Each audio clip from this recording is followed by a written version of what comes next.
This video will help you with your Chapter 3 assignment on two-dimensional kinematics. So the first example here will be how to add vectors using components. And then we'll do a problem up an inclined plane, and then we'll do a two-dimensional projectile problem. So question number 1, you're given these two vectors, A, which is 44 units at 28 degrees, and B, which is 25 units at 110 degrees. Good idea to sketch these first. So vector A is in quadrant 1.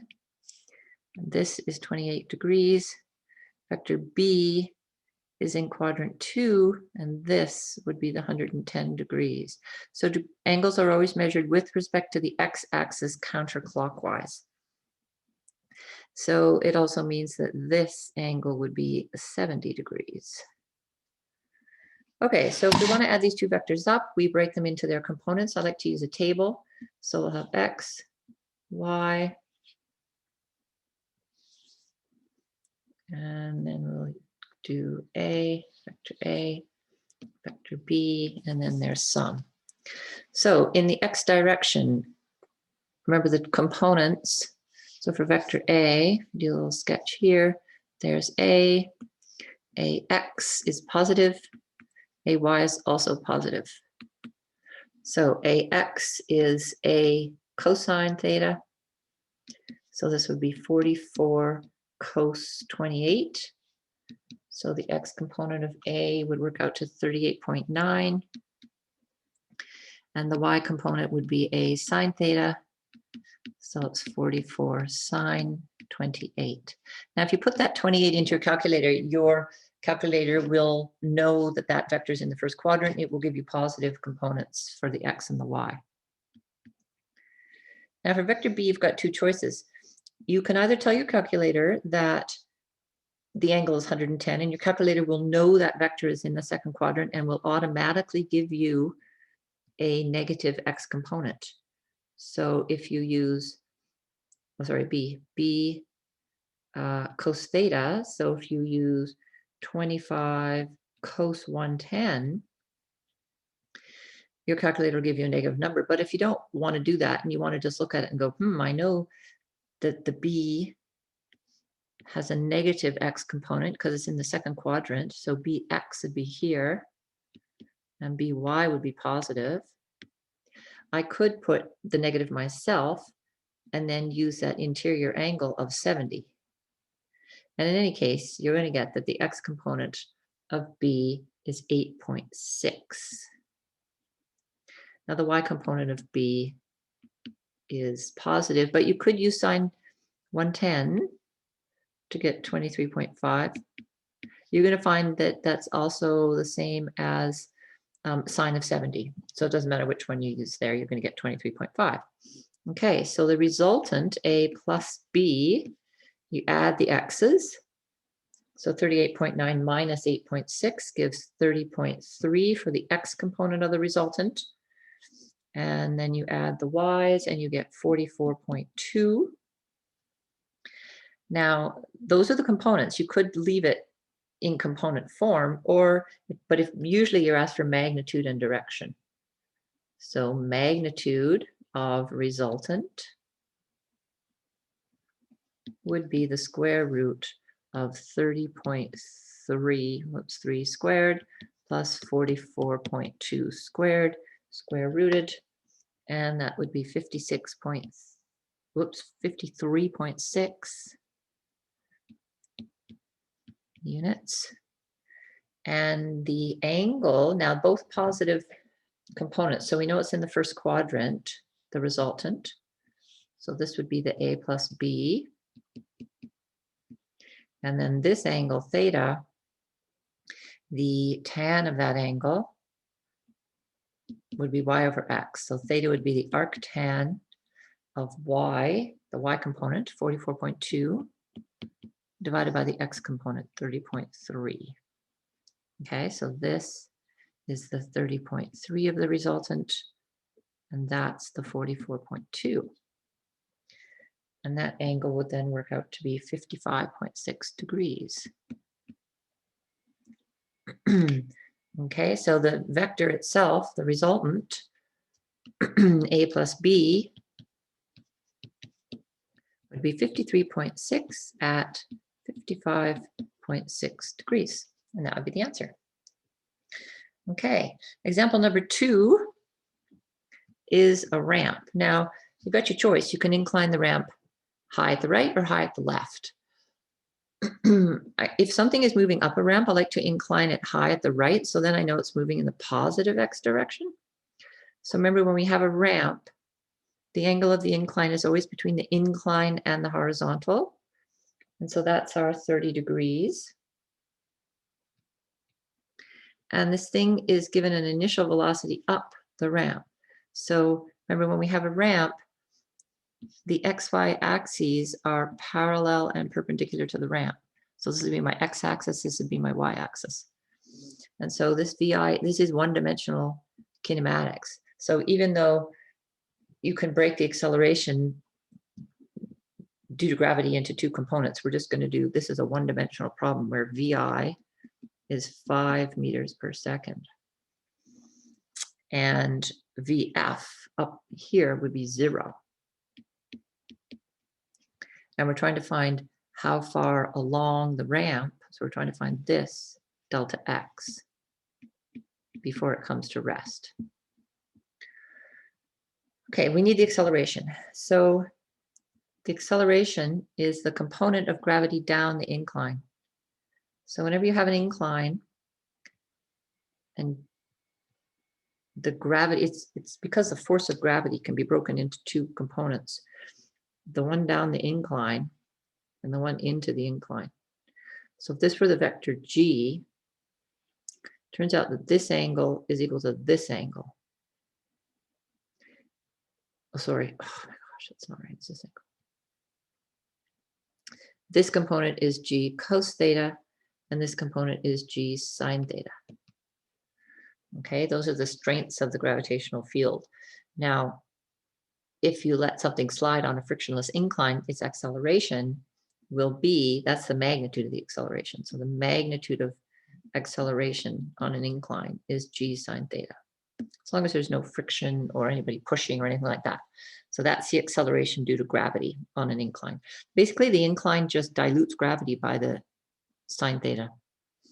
So in our case, the acceleration, now the acceleration is going to be down the incline. So when something's on an incline like this, the acceleration is this way. It's a negative number. It's in the negative x direction. So it's negative g sine theta. G is always a positive number. So g is 9.8, and then sine of 30. Sine of 30 is a half. So we've just diluted gravity so that now it's 4.9 meters per second squared on the incline, instead of, if it were in free fall, it'd be negative 9.8 meters per second squared. Okay, so we're back to a one-dimensional kinematics problem where we have VI, we have VF, we have an acceleration, and we want to know the distance that it travels to get to that stopping point where VF is 0. It'll turn right around and come back down, just like if you threw something up. Okay, so we have the one missing t.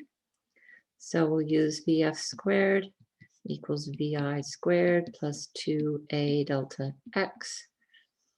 And so delta x, VF squared minus VI squared over 2 times a. 0 minus 5 squared over twice negative 4.9. So it's 25 over 9.8, and that works out 2.55 meters. So it will rise 2.55 meters, stop, turn around, and come right back down. Okay, if we also wanted to know the time, then we could just use VF as VI plus AT for the time to go up. And then it would be the same time to go down as long as there's no friction. Okay, the next example is a big example. It's the projectile problem that's pretty well got everything in it. So number 3 is a projectile.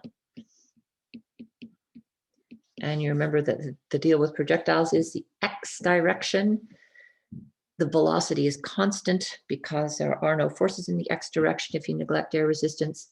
In the y direction, it just rises, stops, turns around, comes back down, just like a regular free fall object in one dimension.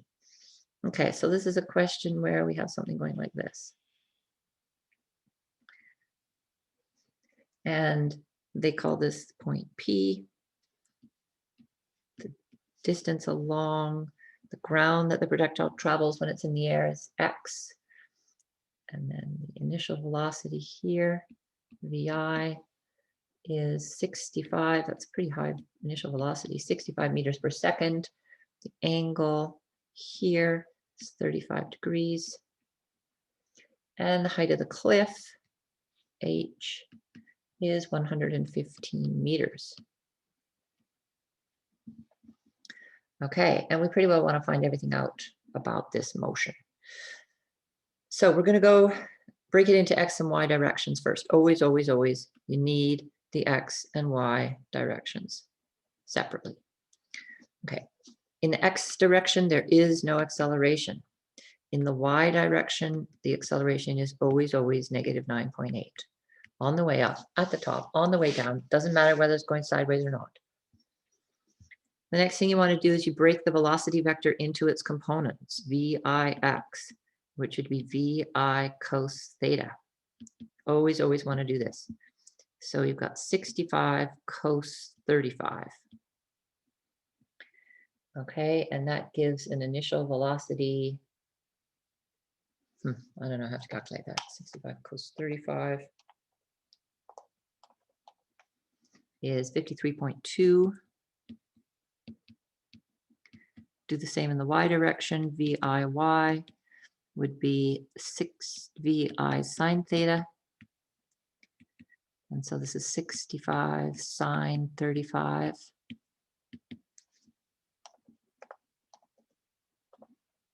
Make sure your calculators are in degrees, not radians when you're doing this. 37.3 meters per second. Now,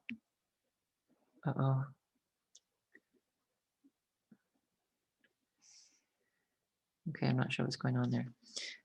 So those are the velocities that you're going to use in the kinematic equations. So now we can start answering questions. So the first question, the time to reach the ground. Now,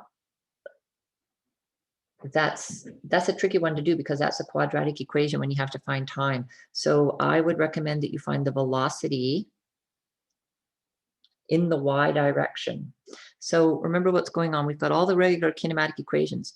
Here, the delta x, which is VIT plus 1/2 AT squared. If A is 0, this is just VIX times t.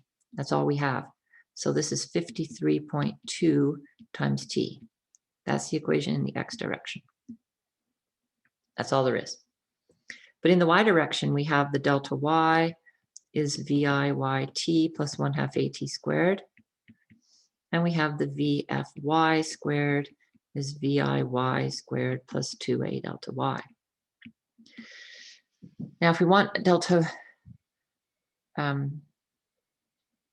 if you want t, we know delta y. Delta y is negative 115. We could put that in here, but then it's a quadratic. So I would recommend, we also have this equation, VFY is VIY plus AT. That's a better way to get t because then it's not a quadratic. So all we have to do is find VFY, and then we can use this to get t. So I'm going to do that first. Okay, so find VFY. Okay, so what are our three givens? Our three givens are, we have VIY is the 37.3. We have acceleration, negative 9.8. This becomes a one-dimensional problem now because I'm just working in the y direction. And I also know delta y. Remember, it goes down. I did an example like this before, so this would be negative 115. And so I use VF squared is VIY squared plus 2a delta y. And that makes it way easier to do this problem Remember, you have to choose the negative square root because going down at the ground. So I take 37.3 squared, 2 times negative 9.8 times negative 115, square root that, and I should get the y component of the velocity at the ground. I think this is going to be negative 60.4. Better confirm that though. Okay, now once I have that, it's easy to find the time to get to the ground.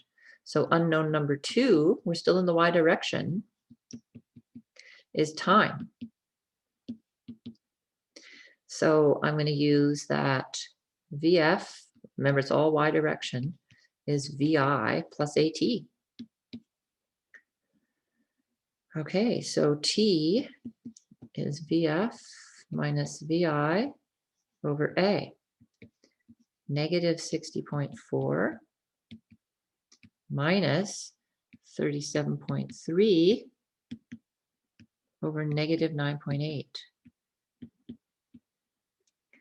And this will be the positive number that is the time to get to the ground, 9.96 seconds. Okay, now if you want to put those numbers in and try to solve the quadratic, you can certainly do that. And hopefully you're going to get 2 answers with the quadratic, and you get a negative, which corresponds to if it had sort of traveled through the ground, from the ground to the top of the cliff, that would be the negative time. And then this positive time is up and over and back to the ground again. Okay, so that was the y direction. And then we want to know how far it goes horizontally. Well, we needed that time. Now this is the total time in the air. This is the only quantity that can pass from the y to the x. So now in the x direction, it's the same time, whether you're thinking about the x or the y direction. We know that the displacement is just the initial x velocity times the time it's in the air. And what was that initial x velocity? To go back here and have a look. 53.2 times the time. So this is 53.2 meters per second. Same x velocity the whole time it's in the air. It's just moving sideways as it rises, as it stops, as it falls. Times the 9.96. And so that would give the direction, the x. So that should be 531 meters. So that goes pretty far. Okay, now we want the horizontal and vertical components of the velocity. Well, we've already done that. So the velocity, we know Vx final is the same as Vx initial. That doesn't change. That's the 53.2.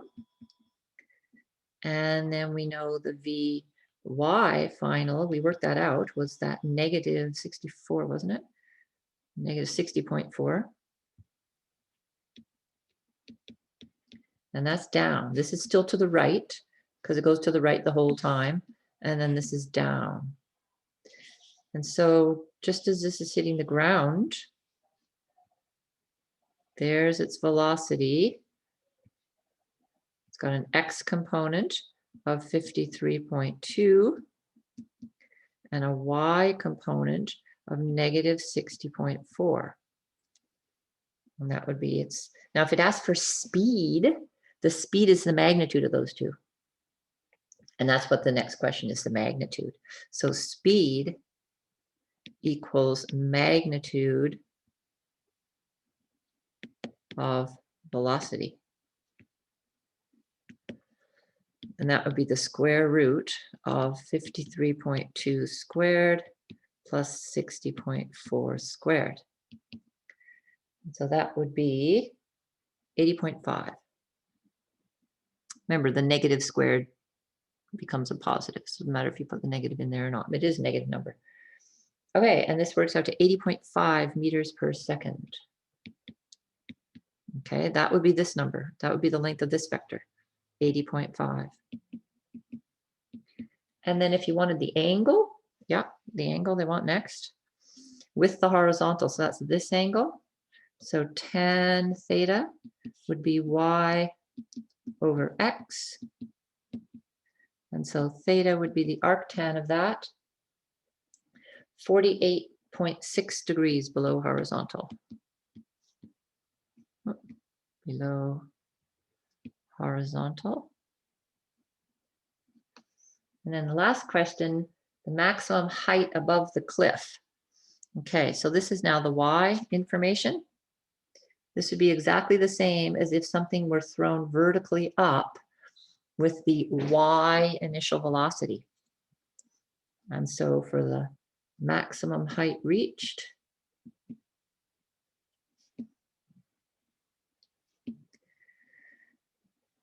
that would be delta y. And so you would use the y direction. Doesn't matter that it's going sideways. It's going to reach the same maximum height whether it's thrown directly up with this initial y velocity. Now, can't remember what that was again. I have to go back. Initial y velocity, which was that? There it is, 37.3. 37.3. Now we're just talking about this straight up to here. Vfy is 0 at the top.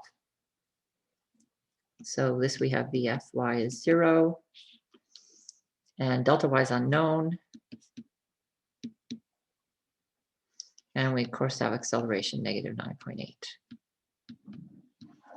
And so it's the same equation again, Vf squared minus Vi squared over 2a delta y. So delta y would be Vfy squared. It's Viy squared over 2 times a.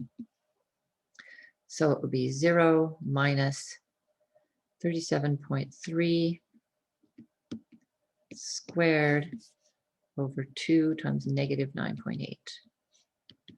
And that would be 70.9 meters. Okay, so there's a good two-dimensional projectile motion question that'll help with the next assignment.